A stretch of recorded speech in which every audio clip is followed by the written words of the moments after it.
Hello, everyone, and welcome back to Heartbeat, the official podcast of Sacred Heart Jesus School. I'm your host and principal, Mr. C, and I am joined today by Ava. Good morning, Ava. Good morning. It's so great to have you. Now, Ava, you are a part of our student council. You're one of our officers, Yes. and particularly, what do you do on student council? I'm the publicity officer. Okay, so what does that mean? That means like marketing for the school and giving them what they need to know when the next scrub day is and when the bishop's coming to mass and everything like that. Okay, well, that's good that you mentioned that. Very good, because that's what we're going to talk about a little bit today. We had this wonderful opportunity. What happened this week? The bishop came to mass. Yes, the Bishop Alessa came to celebrate Yes. Mass with us. And what was that part of, Ava? Why was he here? It was the 75th anniversary of our school. It's been 75 years. Yes, and so we invited Bishop to join us Yes. for a special Mass to kind of kick that off this year for Yes. us. And then we had an opportunity for him to come downstairs, have a little reception and a breakfast with all of you as student council officers. Yeah. So tell us, Ava, what was that like, having breakfast with the bishop? I feel like the bishop was more laid back and nice and friendly, and he always would seem so casual. He wasn't like stern and really formal about it like you would assume a bishop would be and stuff like that. He was so nice and just like a normal person talking, even though it was the bishop. Right. So it's very relaxed. Yes, Yeah. he definitely seemed to really enjoy visiting with you all Yeah. and talking with you a little bit. In fact, I think he shared some different stories and things. Anything that really sticks out to you? I liked the one where he finally like met Jesus and he knew him. When he was younger, he was the only kid out of 4, I think, who didn't go to a Catholic school, but his family went to mass and he was like reading the Bible and understanding what was going on, and when he was in mass, he understood what was happening. Right. Yeah, I like that. Yeah, it was a beautiful story the Yeah. bishop told about that, and I know listening to it myself there at breakfast, it was just wonderful to hear about how he really came to that opportunity where the Lord really revealed himself to Yeah. him, and he grew deeper, so much deeper in his faith. Obviously, he knew the call that God had for him. Yes. So, that's wonderful. And then we kind of wrapped up breakfast, and then got to take Bishop on a tour Yes. of the school. So, would you love to see the bishop come back out again, Ava? Definitely. Definitely, yeah. We'll have to definitely invite him back out. So, well, Ava, thank you for being with us, and we're going to talk to your partner who's on communications, Gage, in just a moment.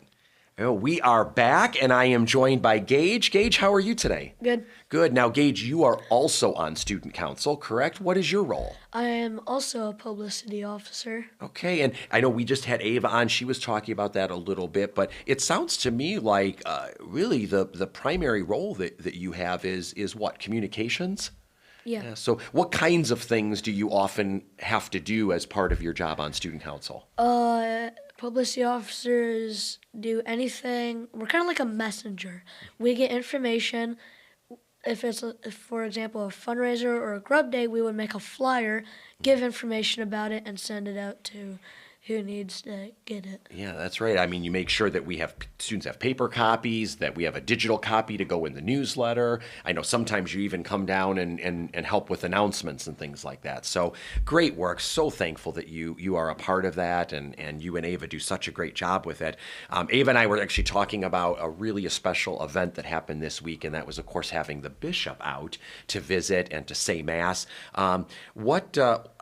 Did you enjoy spending some time, Gage, with the bishop? Yes, I actually enjoyed it a lot. Yeah, tell us a little bit about that.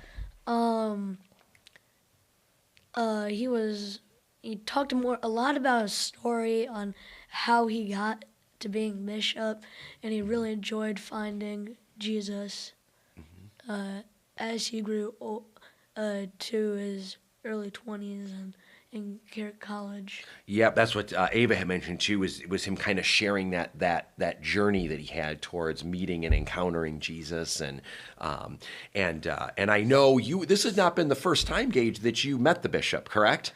I've met the bishop before. And that was when? Last year, I was one of the 35 to be confirmed. Confirmed downtown Cleveland, right by the bishop. So was it nice seeing him again? Yeah, it was. Yes. I asked him if he remembered me, but he sees a lot of people each day, so No, he did not remember me. No, no, remember. Speaking of remembering, do you think this will be a very memorable, will this be something memorable for you, being able to visit with the bishop and have breakfast with him? Yeah, for the second time. That's I'm actually quite happy that this happened. Now, Gage, before we let you go, I know we actually got an opportunity to present the bishop with a gift made by the students. Can you talk about that a little bit? Yes, we presented him with 2 gifts. All the officers came up and we got the gifts, went up on the altar and presented them. One gift was a painting. It was a cross with every student's fingerprint paint on the cross, everywhere on the cross. And that kind of goes with our theme this year. Everybody is unique and unrepeatable. Everybody's fingerprint is different and unrepeatable. So I really like how we did that. Yeah, that was awesome. And then you mentioned a second gift was actually something student council helped with, and what was that? It was we did a fundraiser, a Grub Day fundraiser for the bishop. We gave him money to give to any charity of his choice. Awesome job on that. Thank you so much. And speaking of that painting, that was helped. We had a lot of help putting that together and the design of that by Ms. Swigert, our brand new art teacher here at Sacred Heart. And she's up next to tell us a little bit about what she loves about Sacred Heart. Thank you so much, Gage. Oh, welcome back, and we are here with Ms. Swigert. Hello, Ms. Swigert. Hi, how are you doing? Good. So we're talking art today, and Ms. Swigert is our new art teacher here at Sacred Heart. Well, somewhat new. Somewhat new, yeah. You want to tell us a little bit, Ms. Swigert, about how you came to Sacred Heart? Yes. Yeah. So a couple years ago, Mrs. Gorbach had visited me at my art studio in downtown Wadsworth, Brush Tips Art Studio, and had asked, I think Mrs. Leach was with her too at the time, for me to join with the advanced art during enrichment electives. So about 2 years ago, I started teaching the advanced art. And then when I heard that Mrs. Leach was going back to kindergarten is when I was like, that's interesting. So then I decided to apply, and we interviewed, and now here I am.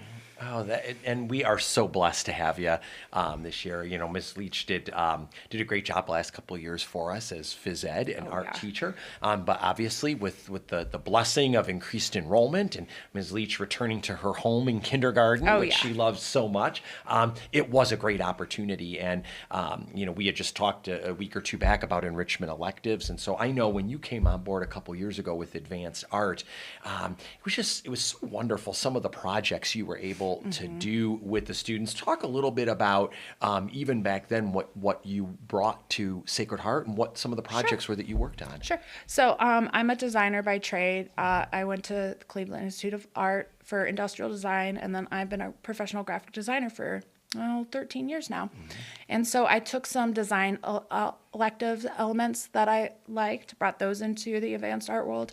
My minor was ceramics, so I brought in some 3D aspects, doing sculpture with found items and some clay and some plaster gauze. So we made various projects that way, and then we also did some collaborative projects too. Yeah, I know some of the students love particularly the sculptures and the three-dimensional artwork. That They're always asking, can we do clay? Can we do more clay? That's so wonderful. So you were mentioning you have a background in graphic design, and you also mentioned a studio. So you ran your own studio, correct? Yes, I do. Yes, we've been in Wadsworth for 7 years now. So that's Brush Tips? Yes, it's Brush Tips. And so we do group instructed classes, both adult and kids. We do more of like the art and entertainment. So adults can come and bring their own beverages and own snacks, and then kids can have their birthday parties, bring their own cake, food, all of that. Oh, that's fantastic. So now, you know, we're almost at the end of first quarter. You've been here far more than just advanced art, working with some of our younger students. What are some of the more fun projects that you've had a chance to do so far? Oh, yes. So a big one in particular, my father just recently took a new job as well, working for ODOT. And so he had suggested, I'm not going to take any claim to this idea because it was all him. The concept I did come up with and help with the kids come up with the ideas, but he offered to drop off a snowplow. And so with ODOT, every year they have their winter snow removal. So in years past, they've decorated and designed different snow plows and painted them as competitions. Well, since COVID, a lot of things changed. And just recently, they're trying to get back into that world of being in the community and doing projects such as what we were able to do, which was paint a snowplow. And that was turned out beautifully. Maybe we'll have some pictures here. If you take a look at it, was amazing, and the kids seemed to really get into it. yes. What was their reaction like? Can we do this every year? We also talked about the stories that we had on the snowplow. So we had Noah's Ark, Tale of Three Trees, the resurrection scene, nativity, creation.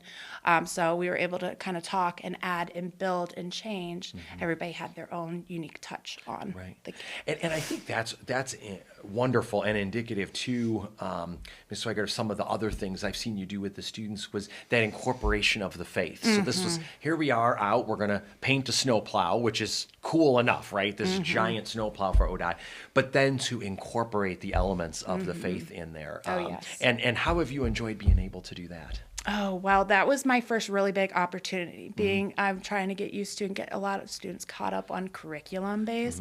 But now I get to start going and diving deeper and incorporating those very important aspects of faith into their projects. Awesome. And another beautiful piece, we're very fortunate to have Bishop Malesic here Yes. for yes, that was another for our project. 75th anniversary, and he came to do Mass, which was awesome.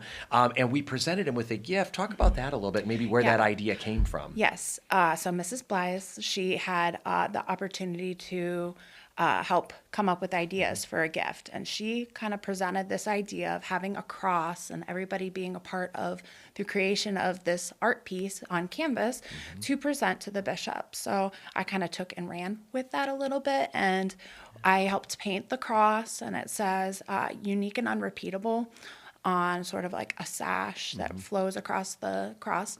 And then we have the Sacred Heart emblem right in the bottom left-hand corner. So then once that was designed and painted, I had each student dip their finger in paint and make their own little mark on the canvas. Which is awesome, because then I think this is on the piece of the artwork as well as our theme this year, unique and unrepeatable, Yes, right? and I thought that was so important, being the 75 years and our Yep. theme, tying that all together full circle. It was wonderful. I know the bishop really enjoyed it. He was talking with me a little bit afterwards, and about that is our theme, and then having the kids' fingerprints on there. So yeah. that was wonderful. So Ms. Weigert, any big ideas for the rest of the year? Any thoughts you have? Yeah, so there's a few things that we have in the works. At the beginning of the year, I had not really interviewed, but surveyed the students to just kind of see, what do you want to learn in the art room?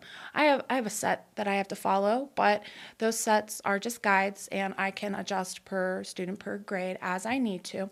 And a lot of them 3D clay. So I wrote a grant to receive funds to help kickstart that program back up, because we have a kiln. We're very fortunate to have a kiln, but I haven't been able to test it because I don't have any materials to test it. So getting those supplies, the additional funds cost a lot more to get it all started. So we'll be doing that, and then hopefully eventually maybe Some clay pottery and pottery for auction items, that would and be fantastic. and applying for another grant for maybe some digital aspects. Excellent. I know we talked about that digital too. art. I'll go back to the kiln. I don't think a lot of people realize that we have a kiln here, which is Yeah. a wonderful Super tool. special. Yeah, super special. So thank you so much for that, for writing for that grant, because I think to make use of that, the kids are going to love it. Oh, yes. They're going to be awesome. And then I know the digital realm too. We talked a lot about that as you were kind of coming on board, and some of the stuff you want to do digitally with the students as well. So, well, I'll tell you. So thank you so much for taking a few minutes out of your schedule to talk with us today. We're so happy and blessed that you're a part I'm of so our. blessed to be here too. Awesome. Very good. And that's all we've got right now, everyone. Have a wonderful and blessed week.